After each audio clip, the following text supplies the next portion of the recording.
Hi friends, நோய் நாடி நோய் முதல் நாடி அது தணிக்கும் வாய் நாடி வாய்ப்பச் செயல். நான் உங்கள் சித்த மருத்துவர் டாக்டர் பாரதி பேசுகிறேன். நம்ம சங்க மருத்துவம் சேனலில் மூலிகைகள், மருந்துகள், நோய்கள்லாம் பற்றி பார்த்துட்டு வரோம். அதில் நம்ம இன்னைக்கு பார்க்க போகிறது கல்யாணகம் கஷாயம் பற்றி தான் பார்க்க போகிறோம். இந்த கல்யாணகம் கிருதமாகவும் இருக்கு, சூரணமாகவும் இருக்கு. கிருதம்னா நெய் மாதிரி இருக்கும், கஷாயம்னா நம்ம போட்டு குடிக்கிற மாதிரி இருக்கும், சூரணம் பவுடர் ஃபார்மேட்ல இருக்கும்.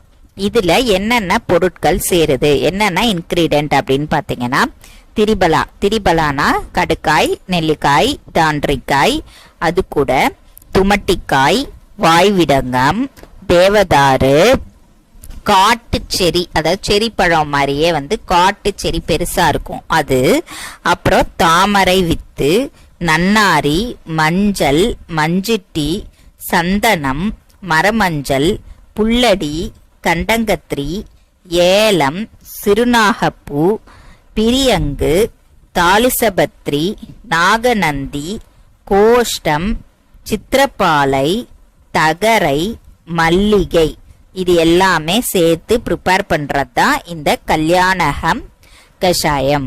இது எதுக்கெல்லாம் யூஸ் பண்ணுவாங்க, இந்த கல்யாணக கஷாயம் எதுக்கெல்லாம் யூஸ் பண்ணுவாங்க அப்படின்னு பார்த்தீங்கன்னா, முக்கியமா இன்ஃபர்டிலிட்டி, அதாவது குழந்தையின்மை பிரச்சனை, அதாவது லேடிஸ்க்கா இருந்தாலும் சரி, ஜென்ஸுக்கா இருந்தாலும் சரி, குழந்தையின்மை பிரச்சனைக்கு இது கொஞ்சம் நல்லாவே இருக்கும். ஏன்னா தாமரை வித்து இதெல்லாம் நம்ம குழந்தையின்மைக்கு யூஸ் பண்றது தான். அந்த மூலிகையெல்லாம் இதுல சேர்ந்திருக்கிறதுனால இது நல்லா இருக்கும்.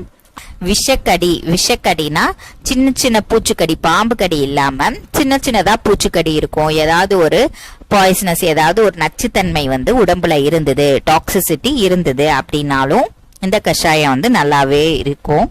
அப்புறம் இச்சிங், அடிக்கடி அரிப்பு ஏற்படுறது, அப்புறம் எடிமா, வீக்கம் மாதிரி வந்துடும். சில பேருக்கு அங்கங்க வீக்கம் இருக்கும்.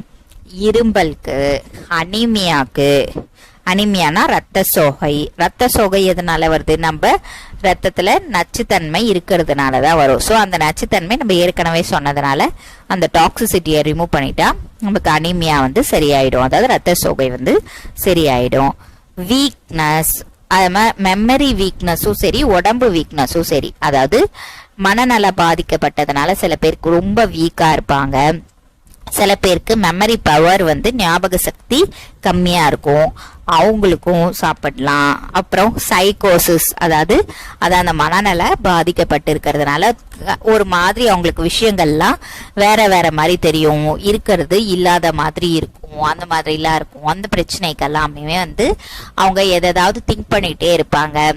அவங்க மெமரியையும் கொஞ்சம் ஸ்ட்ரென்த், அதாவது இது மட்டும் இல்ல, இது கூட சேர்த்து பல மெடிசன்களும் தரணும்.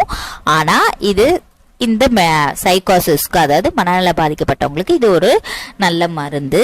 இது ஆனா கஷாயமாவும் இருக்கு, நெய் ஃபார்மட்லயும் இருக்கு, பொடி ஃபார்மட்லயும் இருக்கு. கஷாயம்னா நம்ம கஷாயம் போட்டு குடிக்கிற மாதிரி ஒரு 100 ml 30 ml ஆக்கணும். 100 ml தண்ணி ஊற்றி இந்த பொடி ஒரு 1 கிராம் இல்ல 2 கிராம் அளவுக்கு போட்டு டெய்லி காலையிலையும் ஈவினிங்கும் சாப்பிட்றதுக்கு 1 hour முன்னாடி, அதாவது 1 மணி நேரத்துக்கு முன்னாடி கஷாயம் மாதிரி போட்டு குடிக்கலாம். பவுடரா இருந்தா 1-2 கிராம் பால்ல கலந்து சாப்பிடலாம். இது ரெண்டுமே சாப்பிட்றதுக்கு முன்னாடி தான் அவங்க உடம்பு கண்டிஷனுக்கு தகுந்த மாதிரி தகுந்த மருத்துவர் ஆலோசனையோட எடுத்துக்கிறது தான் நல்லது.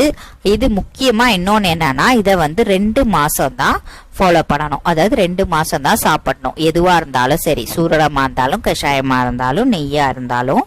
அதுக்கப்புறம் கொஞ்சம் பிரேக் விட்டு மருத்துவர் ஆலோசனையோட எடுத்துக்கிறது தான் நல்லது.